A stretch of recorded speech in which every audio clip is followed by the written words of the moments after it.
Well, here's a news flash for you. What news? Tell us a story. Yes, tell us a story. What is this? Good news, bad news? I've got the story. I've got the story.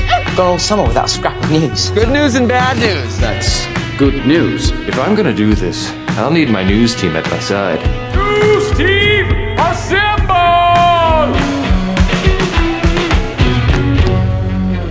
Hello, everyone, and welcome to another episode of the Movie News Network, the official podcast of MovieNewsNet.com. I'm your host, David Wall, and joining me today on the podcast is another writer from the site, Alex Newman. How's it going, Alex? Yeah, good, thanks. How you doing? Hanging in there.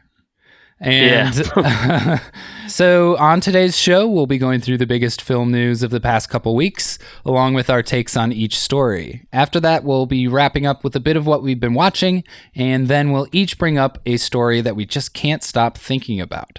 So, without further ado, let's get into the news.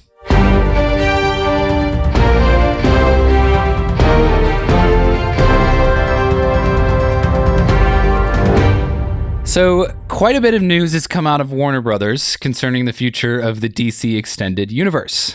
A little bit of background. After the very troubled production of 2017's Justice League, it was released to critical and box office disappointment, ultimately leading to a years-long fan petition to see the original cut of the film.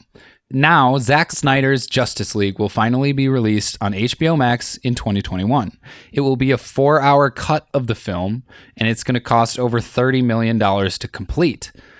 Not long after this news, multiple outlets confirmed that Henry Cavill is in talks to return as Superman in some form or another for a new film in the series, but they seem to specify that it will not be Man of Steel 2. And additionally, rumors have come out that a Supergirl film is no longer moving forward. So, Alex, do you think this is a good move for Warner Brothers to release the Snyder Cut? And then also, what do you think about this other stuff? From a fan point of view, I'm very, very excited. I don't know what it says for the future of fan petitions, that the fact that they've made this happen, but I think also it was probably a good marketing ploy for HBO Max. The ability to release this 4-hour cut next year is going to get them a lot of subscribers. Obviously, I think we're going to have to wait and see how good it is. You know, if it turns out to be even worse, which I doubt it, but you know, if it turned out to be terrible, then it's not going to make any waves. But if it turns out to be some sort of phenomenal art piece, it's really going to sort of shake up the whole how we do movies, I think, and what fans can get away with in terms of when they petition for things. In terms of the other news, I'm actually really excited for Henry Cavill to come back. I love him, and I was very annoyed that when the negotiations broke down, and that was, I think, always one of the big frustrations with the DCEU, was that Henry Cavill was a great Superman, and I really liked Ben Affleck as Batman, and I don't think any of them got their full potential. I'm glad they're not really doing Man of Steel 2, because I don't really care for Man of Steel, and I think he could be kind of utilized better with other characters in other parts of the franchise. And I love the Supergirl TV series, so I don't need a film.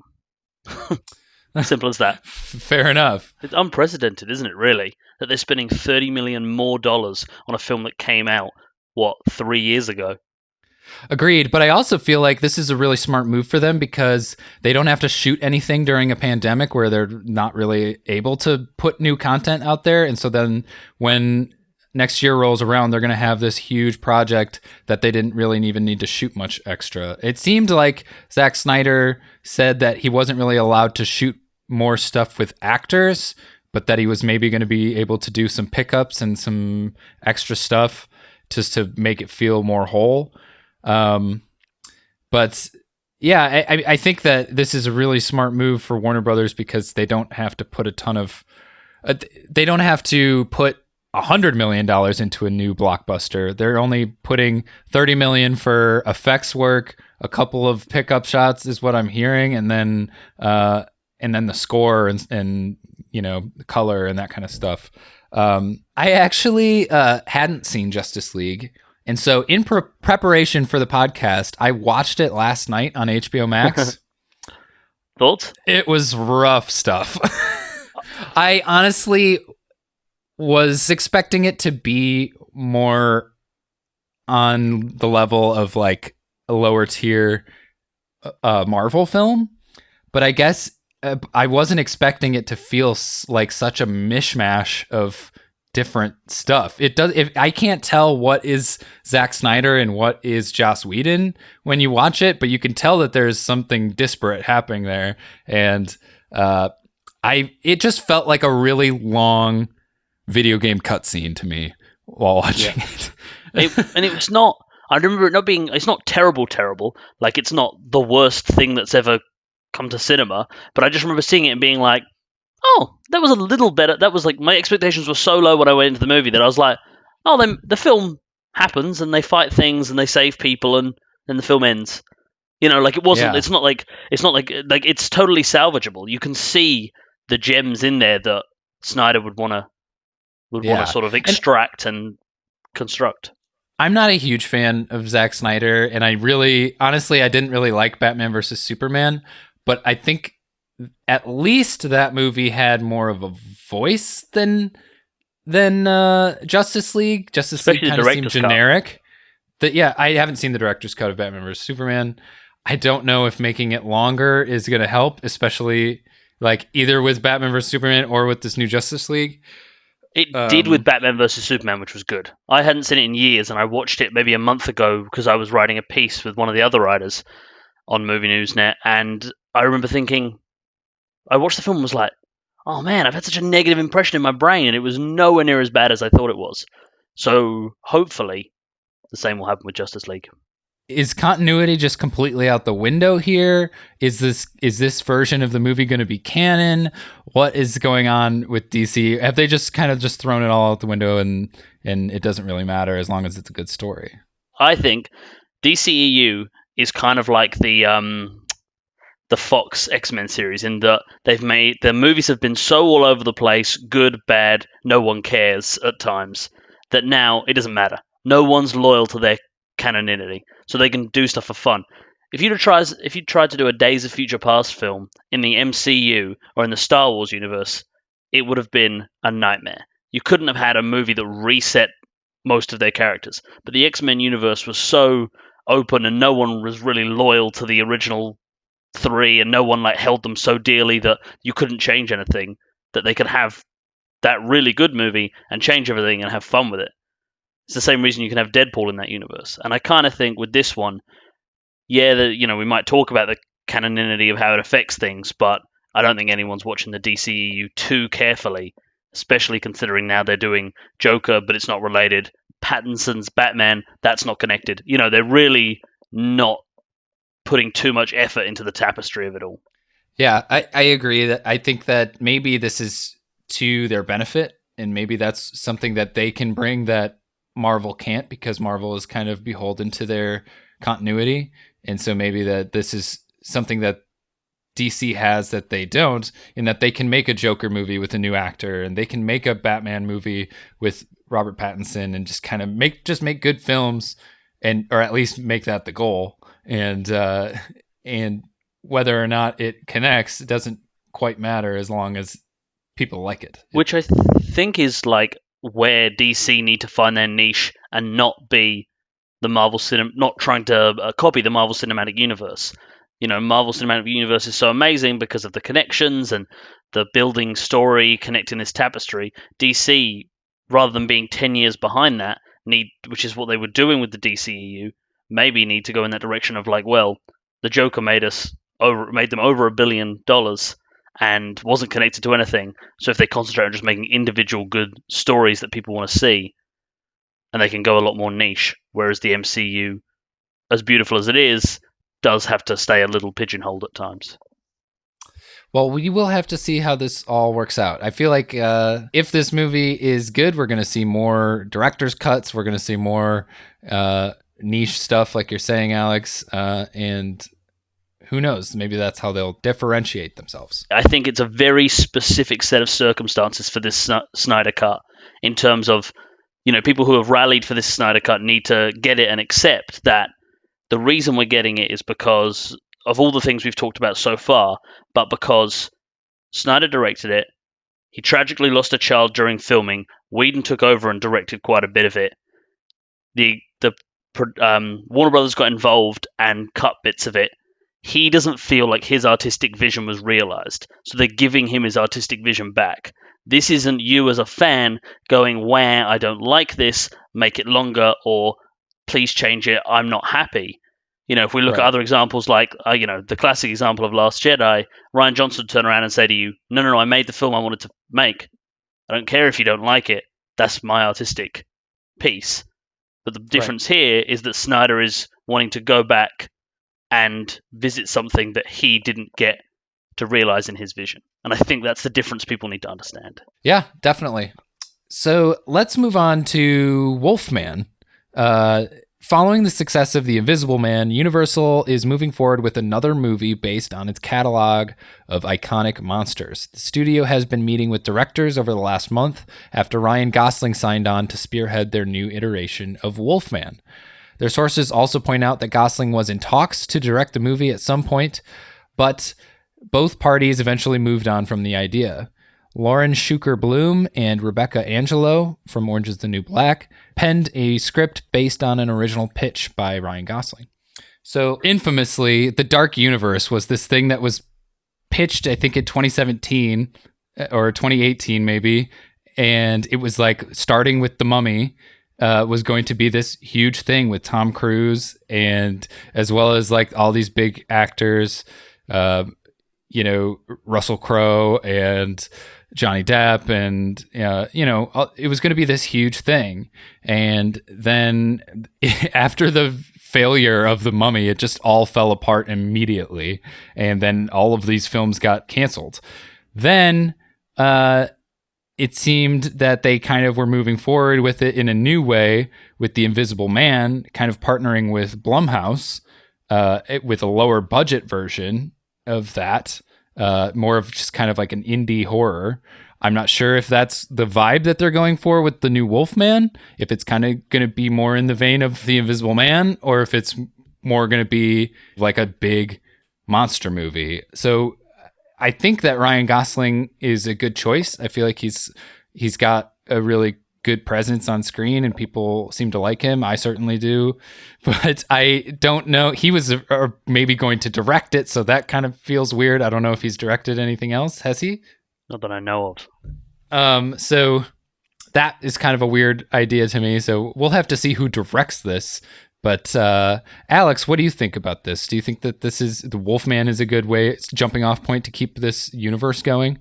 Well, I don't actually know if they're still... it's not a connected universe as far as I know now. Okay. Like from what I'm doing a bit more research as we speak, and people always forget that the universe started with Dracula Untold in 2014. Oh, yeah. The movie no one ever saw. Then they sort of jumped into The Mummy, as you were saying, and because it did so bad, they said the future was reassessed, and The Invisible Man was released as a standalone installment. It wasn't supposed to be part of that connected universe. So whether they've just abandoned the entire sort of Avengers initiative of the Universal monsters, who knows? But that was that early, what is it, like 2014 to 2015 vibe of everyone wants to have the connected universe that Marvel do. So maybe it is just smarter for them. I like Ryan Gosling. I'm happy to I have no loyalty to Wolfman as a character, so I'm sort of happy to see what they do with it. But I really think it just depends on, like you said, on the director and whether they're going to go high budget, low budget. You're right. Wolfman, are there I feel like there's not like swaths of Wolfman fans demanding that they do justice to the character. Yeah. So we'll have to see. Like, I think most moviegoers will just take this film on its own merits and less with some kind of preconceived notions of it and like just like their own fan expectations. So that is probably a good thing, that it'll kind of just hopefully be able to stand on its own and people can judge it on its own merits. So let's keep moving. Let's go ahead to Tenet. So the new trailer for Christopher Nolan's film Tenet was released in a cross promotion with the video game Fortnite, oddly enough. Mystery still surrounds the story of the film, but the trailer does show off some espionage, action, and teases about how the film plays with the concept of time. So And then at the end of the trailer, the words "coming to theaters" are displayed in dramatic fashion, and notably without a release date. So, Alex, do you think that this movie is actually going to make its release date in July or in theaters? Or do you think that coming to theaters was just kind of a vague way of them saying that it's going to come to theaters at some point? It's so hard to say at this point. And I think, Nolan wants it to be in movie theaters. He's a big supporter of movie theaters. I know that they've sort of put a lot of weight on this movie being the film that's going to save the movie theater industry in America. Like, it'll be the big blockbuster that comes out with the opening of cinemas again. But it also, I think, depends on whether the rest of the world's at that point as well. Because maybe they'll choose just to release it in America if America have opened movie theaters. But the UK is probably still a good month away at least. Australia, I think, and New Zealand just have open movie theaters, or at least they've just opened bars and restaurants. So I assume movie theaters are not far behind. But it could make it. What was it? What was the original? July 27th? The date is July 17th. So we'll see if they're able to make that. Yeah. But Alex, what did you think of the trailer? Oh yeah, I really enjoyed it. It's so much fun, and it's classic Nolan in that we know absolutely. You know what I mean? We know as much as he wants us to know. It's all very controlled. We've seen bits and bobs, and like you said, it's action-y, espionage-y, and that's kind of all we know. The time stuff looks fun, but we always have questions around time travel and what are the rules behind it and what does it mean. But that's part of the fun of Nolan movies, is that he sort of explains his own rules to a concept, and then we just go with it. Yeah, I feel like his movies are definitely thinkers, and this trailer seems to be in that same vein. And I'm really excited for the cast. I love John David Washington from BlacKkKlansman. He's amazing, and I also love that Robert Pattinson looks like absolutely a stand-in for Christopher Nolan in the trailers. He seems to he looks and acts and sounds, his voice sounds just like him, and I have a feeling that is going to be like he's definitely the author's version of himself in this movie, from what I can tell in the trailer. He'll be Mr. Exposition. Yeah, he'll be Mr. like, this is how the time travel works, and this is how your powers work, or whatever. Yeah. I have a feeling this movie's going to get pushed, and it's not going to come out in July. I have a feeling that this is people have propped this up as it's going to save movie theaters, like you were saying, Alex, and the studio is just going to realize that even if all the movie theaters are open, they're all going to be at such a lower capacity that it's just not going to be worth it. Then it won't be coming out until the fall. So that's just my prediction. Christopher Nolan wants this to be a huge opening. And if there was no coronavirus right now, I think it definitely would get that.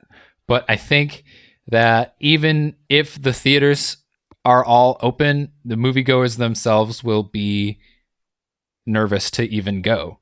And will be cautious, and it won't make the opening that Warner Brothers wants. I could be wrong. Who knows?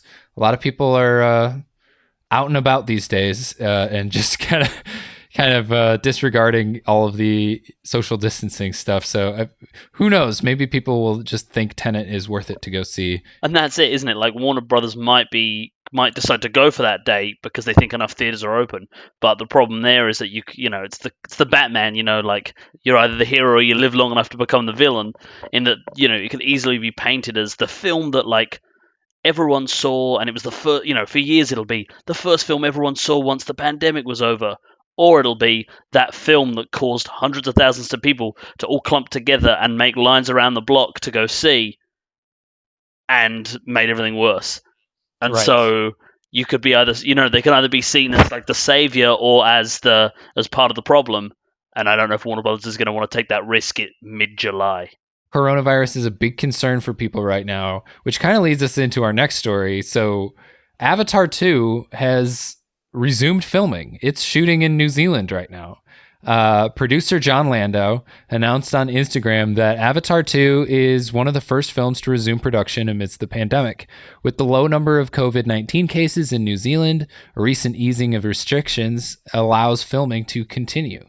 So the release date it hasn't moved from its place in December 2021. And I would say that is probably due to the fact that they're shooting in New Zealand where cases are all but gone. So what do you think, Alex? Are you a fan of the Avatar movies? And do you think that this is a good move to just resume filming and keep going? I think it's a win-win-win, really. Yeah, so New Zealand have handled the outbreak really well. Like I said, they've only got one active case and they know who it is and they haven't spread it to anyone else. So they've essentially got 0 cases nationwide. They're making the cast and crew quarantine when they arrive. So they'll be in quarantine for 2 weeks before actually filming, meaning that there's really 0 chance that they're going to spread the virus. So they're not being irresponsible. They're not risking people's lives or any health. They really are making the best of the situation in which these people want to come film there and spend money in their country, and they're allowing them to do so. Yeah, I feel like New Zealand has been one of the better cases in the world when it comes to their handling of coronavirus, and just the fact that there's only one case is pretty amazing. And when you compare it to the United States right now, or a lot of places around the world, and so, I'm excited that the first Avatar movie I think is fine, and so I'm excited that they're going to kind of expand the universe and make it give it some more depth. That's good. Is that a pun? Because it's going to be about the ocean. Oh yeah, no, I thought it was a joke. Didn't realize I made that joke, but I will take credit for it though. Yeah. And so, yeah, and I'm glad that they're able to continue production, especially if they're going to be social distancing and just, still being aware of the fact that it's possible that there could be an outbreak if they bring somebody on. But like you said, if they're having people quarantine before coming on and being part of the set, then I appreciate that. Okay, so let's move on to our next story. Veteran producer Frank Marshall revealed that Jurassic World Dominion is planned to be the start of a new era rather than the end of the series, like many suspected. He also stated that the dinosaurs are now on the mainland amongst us, and they will be for quite some time, I hope. So let's go to you, Alex. Did you expect this Jurassic World film to be the final film in the franchise, or is this not much of a surprise to you? I thought they'd take more of a break, but this sounds like they're going to go straight into no, we're making a 4th one after Dominion comes out. I thought they'd maybe do a trilogy and then wait a while. I'm glad. I like the Jurassic Park or Jurassic World series, both of them. I love seeing the dinosaurs walk around, but I think Dominion's going to be a big decider whether we have fatigue for it or not, because Jurassic World and Jurassic World Fallen Kingdom, is that what it is? Yep. Yeah. Have both been kind of a bit like, yeah, I guess. Right.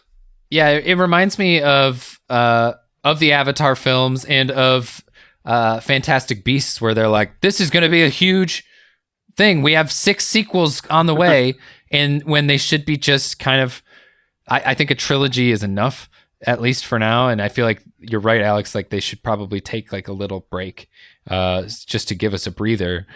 And especially because I think Dominion is supposed to have, the full cast, the original cast coming back. So, depending on the scope of that and how ridiculous that is, I might want a break.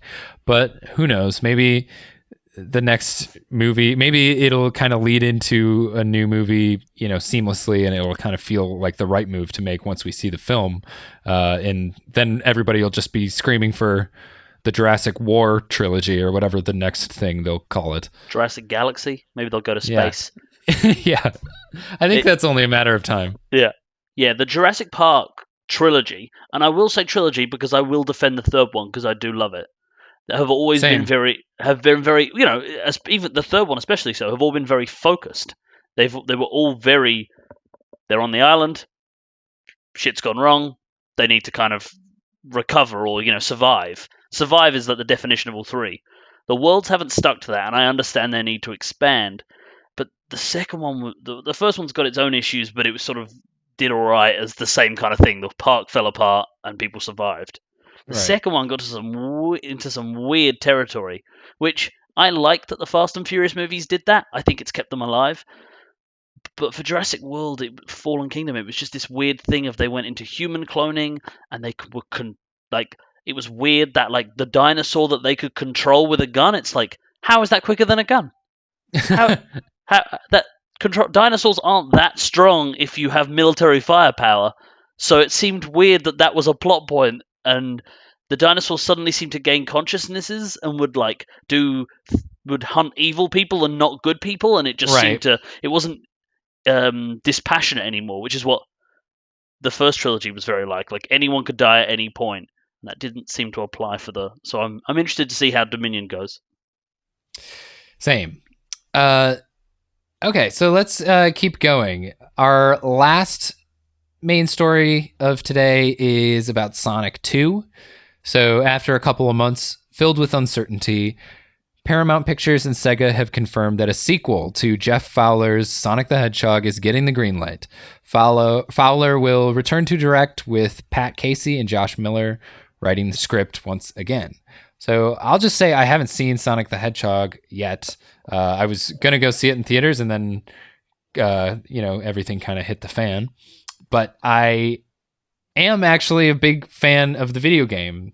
I played Sonic as a kid, and it kind of formed my love for video games. And so the trailers to the movie didn't really excite me that much. It kind of seemed weird, especially before they did their redesign of Sonic. It kind of seemed hokey and in a bad way. So I'm not sure. But then the reviews came out, and it seems like it's fun if you turn your brain off. So I haven't seen it. I hope to see it soon. But and from what I understand, the movie didn't go into full Sonic territory until maybe the end or something like that. Like we didn't really get Tails and Knuckles and go to Sonic's world. It was mostly set on Earth, which I am confused why they made that move. I'm not sure why they didn't just go to Sonic's world from the beginning.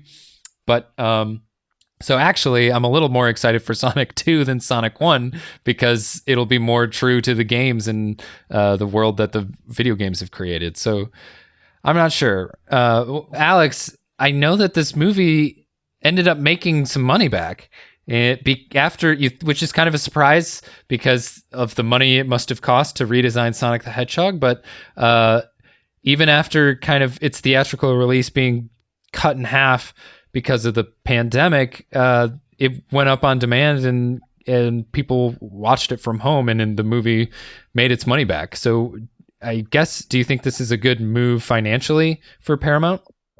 I think so. I think it's as simple as that. It made a profit, even though it came out, even with the redesign, even though it came out in this time. So if it got just a pure cinema release, they're hoping that it should at least make them a little bit of money.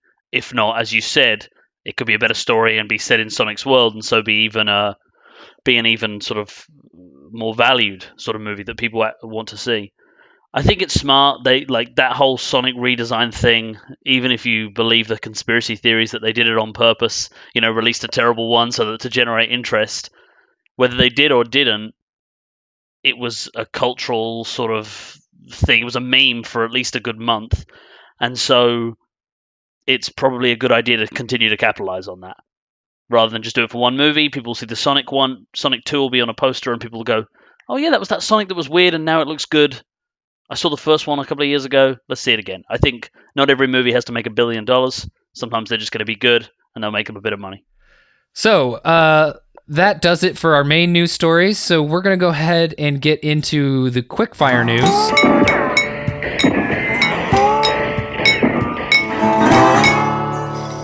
Doug Liman is to direct Tom Cruise movie that will shoot in space. So Doug Liman is known for The Bourne Identity and Mr. and Mrs. Smith, and he'll be directing Tom Cruise in the first narrative film to be shot in space. We've reported on this before, but NASA and SpaceX are helping the production in some capacity. I assume it'll be the getting them to space capacity. But it has no studio attached at this point. So at the moment, it's really just sort of people and companies talking, but it's exciting news, whoever jumps on. and it's pioneering. And of course, it's going to be Tom Cruise doing that because that's a very on-brand thing for him. So I'm very excited. Shocking news out of Gotham. Batwoman actress Ruby Rose is leaving the CW series after just one season. Some outlets are reporting that her exit is due to excessive long-hour days on set. The show is returning for a second season as soon as conditions relative to COVID-19 pandemic allow, and a new actress will take her place. I find this kind of interesting. I haven't watched the show Batwoman, but I know there was a lot of controversy around Ruby Rose when she was cast. So that kind of makes me a little uncomfortable because I know that some of these like trolly people who didn't like her casting might feel validated after this. You know, it's a little unfortunate that she felt the need to leave after just one season. It's kind of odd for fans of that show just to see a new face in the role next season. But if she was frustrated with having to work such long hours, I think they were like 12-hour days all the time. I know that's fairly common in the film industry, but you know, I think that that's something that's not really fair, and I think people get taken advantage of on sets like this. So, and she said in her post, like, it didn't seem to be about the long hours, like that's what other people sort of reported. But she said, if you like, for the reasons why I left, if you know, you know. So it seemed very like, you know, it was an Instagram post directed at people that were knew why she left would know, and it wasn't something as general as the work hours. So yeah, that's nice and vague. So yeah, exactly. I don't know, so I guess I don't know. Yeah. Reportedly, Disney are working on a live-action Snow Queen movie. This one is not going to be an adaptation of Frozen or anything related to Frozen. It's going to be a live-action version of Hans Christian Andersen's original tale. At the moment, they have Christopher Robin and Cruella's Kristen Burr on board as a producer. Nothing other than this is known, other than that it's being developed for a theatrical release. It's really early days at the moment, and this seems to just be a growing list of Disney's, we might do that for live action. So I think we're very, very early days. So anywhere it could go anywhere. I don't think a lot of people will have a lot of feelings towards this, especially considering Frozen's already doing a version of it. I don't know whether a more down to earth version is particularly interesting, but like I said, this is really early days, and we'll have to wait until we get some more casting news. Scott Derrickson, director of Doctor Strange, has been tapped by TriStar Pictures to direct the sequel to Jim Henson's Labyrinth, released in 1986. Maggie Levin, writer-director of Into the Dark and My Valentine, will write the script. So I'm actually pretty excited about this. I love Labyrinth.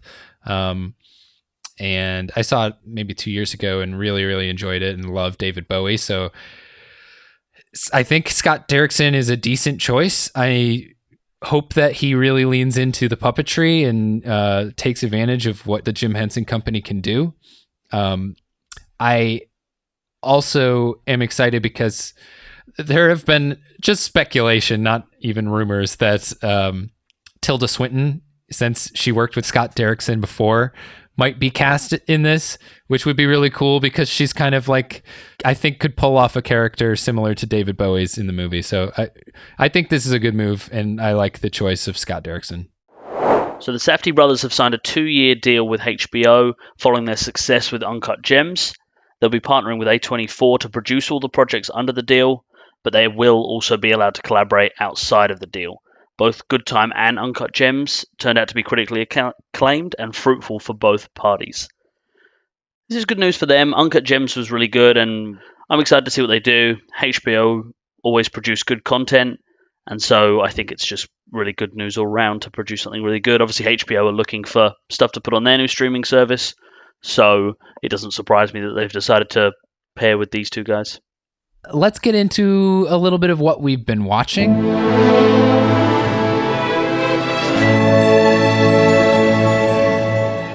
I'll just start off. Film-wise, I've been watching all kinds of different stuff. I recently watched Hello, Dolly for the first time on Disney+. It's an adaptation of the musical starring Barbra Streisand and Walter Matthau. I actually really enjoyed it. It's actually directed by Gene Kelly as well, which he brought a lot to it, and the dancing is incredible. Each scene has tons of extras and just these big sweeping sets, and I thought it was amazing. And it's story-wise, it's a little clunky and weird, but I just the spectacle of it was enough for me to be like, damn, that was amazing. And also, the film is referenced in the movie WALL-E a couple times, and so for me to see those actual scenes play out on the screen was great. And I recommend it to anybody to watch it if you're a fan of movie musicals. I also watched the movie Daddy Longlegs on the Criterion Channel. This is one of the first films by the Safdie brothers, and it was very much what you'd expect from them. It was very anxiety-inducing and tragic, but fun still at the same time. And I had a great time watching it. I won't spoil it for anybody, but it's about a less than great father and his navigating how to raise his two sons.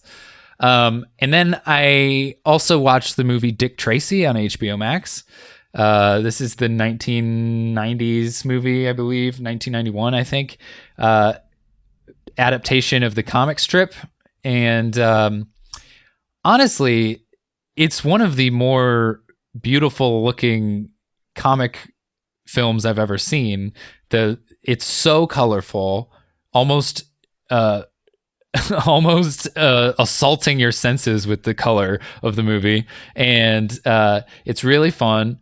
It's not amazing, but it is really fun to watch the actors play around, including Al Pacino, who plays Big Boy Caprice in the film, which is the villain. And there's also, this movie won Best Makeup, deservedly so, because a lot of these characters are brought to the screen very much how they look in the comic strip, which means they have crazy exaggerated prosthetics all over their face. And it's really fun to watch. It's a bizarre film that I think is really fun to check out. Now that comic book movies are so commonplace, it's interesting to see how they brought it to the screen so long ago. TV wise, I've been watching Adventure Time on HBO Max. I've been catching up on that. I'm on season 7 right now, and I think this is like the first time. Continuity was always a thing on the show, but I think this is the first time that multiple episode story arcs are kind of coming into play, and so that's been really fun to see how they play around in that. Yeah, it's a great show. I recommend that to anybody. I've also been watching The Good Place. Last time we talked about this, Alex, you were excited to have me continue on the show because I was only in season 1, and boy, I was naive back then. Oh yeah, I knew nothing, and now I'm a little over halfway through season 2, and I feel like I'm still barely anywhere, but so much has changed since we last talked in the show. So there's a lot of twists and turns, and it's really fun. And I am just loving all these comedic actors in the show, and all these great cameos, and it's very funny. I also have been watching RuPaul's Drag Race. My wife and I are really into this show. It's a reality competition series featuring drag queens. And what's great about this show is they're expected to do everything, not just when you think of a drag queen, you think like they just are like a lip syncer on stage that just performs. But these drag queens are expected to act, sing, dance, debate. They're expected to do everything and come up with outfits, and it's crazy. So it's been really fun to watch this season. This is the 12th season, and this was an especially interesting season because one of the drag queens was accused of catfishing people and inappropriate stuff online right before the season started. And so before every episode of the show, there's a disclaimer saying that that drag queen has been eliminated. So it's been interesting to see how the show has tried to shift the edit away from someone who was really good in the competition and try to paint them more as a villain, or paint them or just cut them out completely. So it's been interesting to see like a retroactive changing of the narrative of a show as it's coming out versus from when they were filming. So that's been really interesting. And then also the whole show was filmed before the coronavirus pandemic, except for the finale. So the finale just came out on Friday, and that was all done via Zoom, like at their homes. So it was interesting to kind of see how they play with that in a time when they can't film it together like they usually do. Also, I've been doing a rewatch of The Dark Crystal with a couple of my friends. It's a great series. If you haven't seen The Dark Crystal, the puppetry is fantastic. I think it's got the same, as much political intrigue as something like Game of Thrones. I think it's just a great fantasy series, and I don't think enough people watched it, and they haven't announced a season 2 yet, and I'm hoping that they do, because it's a great show. Let's head over to you, Alex. What have you been watching? Same as last time. It's just a weird mix of highbrow and lowbrow. Like, it's really insightful into my viewing habits. So firstly, I've recently watched Pleasantville. I'd never seen it, but my girlfriend and family were all like, "Yeah, you have to see it," and they sort of said nothing about it, which was nice. And it was one of those few films you go into. I wasn't just even like summary blind. I literally had no idea what the film was about.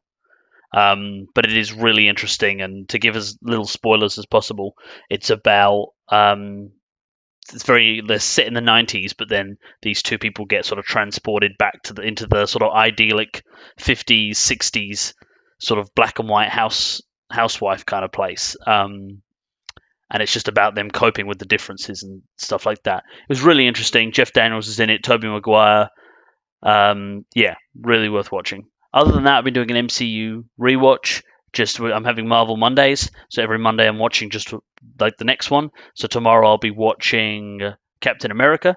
So really just a slow watch through them all, which is exciting. It's interesting just to see something from over a decade ago now and see how naive we all were, and how like the little one little cameo, and it's like, oh my god, I can't believe they put Nick Fury in that. Like considering where we are now in the connection for the MCU. I watched Funny Girl as well, actually, which is a Barbra Streisand movie, one of her first movies, the one that made her big. It was a Broadway show that she was in, and they adapted the film. It's definitely worth watching, just for the pure fact of she is very funny in it. It's a 60s film. It's slow. It's real slow, but it's worth watching. And it's really interesting seeing a film made in the 60s that's set in the 1910s. So it's just weird seeing them do period pieces when technically it's a period piece itself now, being so far back in the past. I watched the Pitch Perfects 1, 2, and 3. I'd seen the first two and finally saw the third one. The third one is not as good. It's alright, it's still fun, but the first one is still the best. But they're fun, they're silly, and it's interesting to see those franchises where the first one's quite a modest budget, and then you can see them get popular, and you just see the budget just go up and up and up. Art house wise, I just saw The Lighthouse. That is just nuts. Like, if it's one of those movies that we finished it and I was like, whoa, and my girlfriend was like, please never make me watch any more films like this. I was like, what do you mean? It's got like so many meanings and it's so deep. And she was like, no, it was slow and or not that it was slow and boring. She just thought it was weird. It's it's two guys. It is. Have you seen it? Yeah. Oh, I loved it. It's two guys in a lighthouse, and their sort of slow descent into perpetual madness. And there's a lot of metaphors, and there's a little, they explore themes like homoeroticism and that kind of thing. So really interesting watch, but you got to be in the mood for 2 hours of art house. Same with The Shining, to be honest. This is the second time I've seen The Shining. Again, girlfriend really wanted to watch it. She hadn't seen it. I agreed to watch it again, and I like Kubrick. I just don't love The Shining as much as everyone else seems to. It's good. It's just very long and it drags a bit. And I don't think the payoffs are always as worth it as everyone seems to think they are, in my opinion. And then looking at TV, I'm watching the Disney Gallery for The Mandalorian, which is really good. It's been interesting to see some behind the scenes stuff for a series, and it's weird to see a behind the scenes documentary that's pretty much as long as the series itself. Right. Because they're all about, it's half an hour episodes and there's 8 of them, and this thing's about half an hour episodes and there's 8 of them. But it's interesting, and it's good to see them go into more detail on how they did Baby Yoda and that kind of thing. Doing a community rewatch on Netflix. I watched it when it came out. I was sort of really on board early on from like season 2 onwards. I'm on season 3 at the moment, so it's amazing. I know it dips in 4, but I know 5 and 6 do come back, and I'm interested to rewatch and get a sort of perspective a few years later on. I need to keep going on that. I watched through like halfway through season 3, and then for some reason just fell off, so I need to get back into it. Finishing season 3 is totally worth it. I have a whole weird amount of opinions about Community, because I'm a big Dan Harmon fan, and something else I've been watching is I've been watching Rick and Morty as it's been coming out, and I have so many opinions about the fact that season 4 got rid of Dan Harmon and had two other of the writers became showrunners.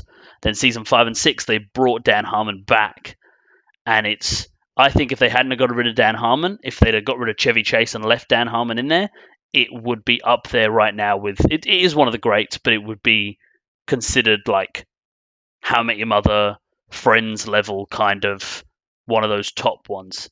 But it's still amazing and worth watching. Rick and Morty as well, as I said, I've been watching. And finally, I've been watching the Tangled series on Disney+, which if you're a Tangled fan, I definitely recommend. There's a film, like a sort of a special, an hour and a half special, and then 3 seasons. Different animation style, but same cast. So Zachary Levi and Mandy Moore return.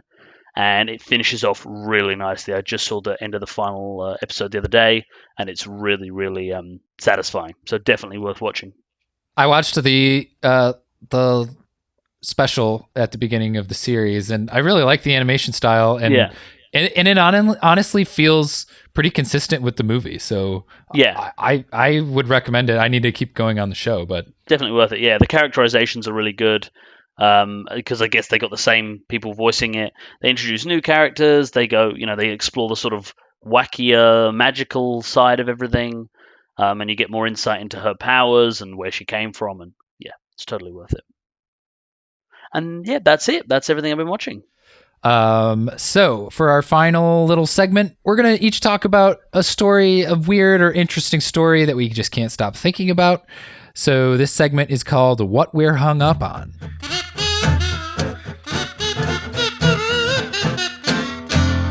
So let's have you go, Alex. What are you hung up on this week? Yeah, I've been hung up on the sort of entertaining the weird news that John Krasinski has sold Some Good News to CBS, and that they're planning to put it on CBS. Is it All Access? Is that what their streaming service is called?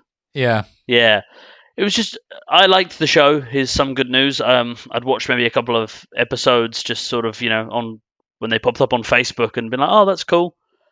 It's such an odd, I don't blame, some people online are sort of blaming him for selling out and selling out. I don't blame the guy for selling it. You can make money how you want, but I don't see what's in it for CBS. It's the charm comes from us being stuck inside, and he's obviously a celebrity that's doing the same as we are, and he's decided for fun to do a sort of hokey, homemade talk show version where he essentially does what lots of people have done before, where he plays nice clips and talks about nice stories. Like there's a show in the UK called Russell Howard's Good News Week where he does that. Loads of comedians have done that where they talk about a news story and then make jokes about it. Krasinski's difference, I think, really here was just the fact that he was obviously in his study, and his background sign was obviously designed by a child, and it was sort of put together, and then he'd do a Zoom call with someone, and it kind of meant a lot. And he'd get his wife in, and she'd be Mary Poppins. It was low budget, and that was the charm. Selling it to I don't know what CBS has then bought the rights to it. John Krasinski's not coming back as the presenter. Someone else is, and then they're putting it behind a paywall on one of the weird streaming services that none of us use. So it just seems like such an odd series of events when they really didn't even need to buy the rights anyway, because they could have just called it something else, and it's not exactly a unique idea. So I just really don't see what's in it for CBS. we'll have to see what happens with that and what it evolves into. Very interesting. The thing I'm hung up on is so HBO Max just came out and I've been checking it out, and so far I like it a lot. There's a really, really long list of films in their library, which is cool. It's a really, really extensive backstock of movies and shows. But what's been interesting is that people have been pointing out on Twitter that they've been cropping their movies to 16:9, similar to how Disney cropped all of the Simpsons episodes. Well, I guess FXX did it originally, but they kept when Disney Plus came out, all of the Simpsons episodes were in 16:9, as opposed to their original aspect ratio of 4:3, which made it so that even some jokes and visual gags you wouldn't be able to see because they were cut out of the picture. And so that was odd for Disney. And just this week, they came out and said that they were fixing it, and so that you could watch it, you could toggle the 16:9 on and off.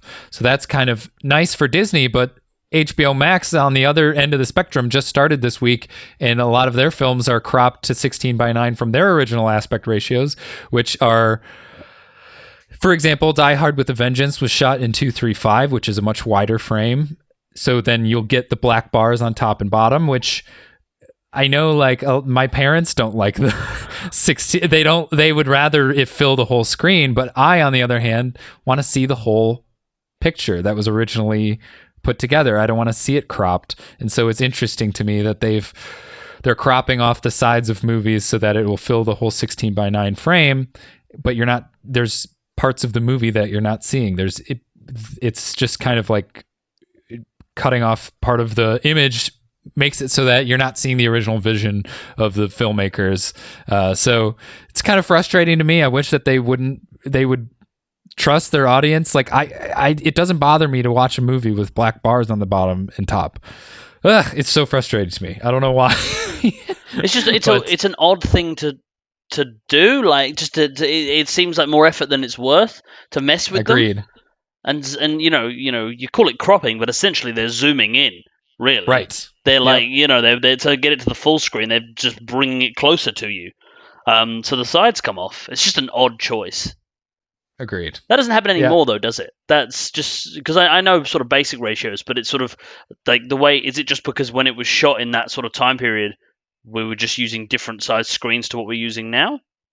So all movies shoot in whatever aspect ratio they want. So most movies, theatrical films, when you put on a Blu-ray or when you put on like the Avengers or something, you'll see black bars on the top and bottom because they shot it in a really wide aspect ratio. Older films were shot in like films from the 40s and 50s were shot in 4:3 or something like 4:3. So there's black bars on the sides if you watch it on 16:9 screen, which is what most TVs are. So honestly, I would rather see black bars and be able to see the whole picture than for them to just zoom in and cut stuff off.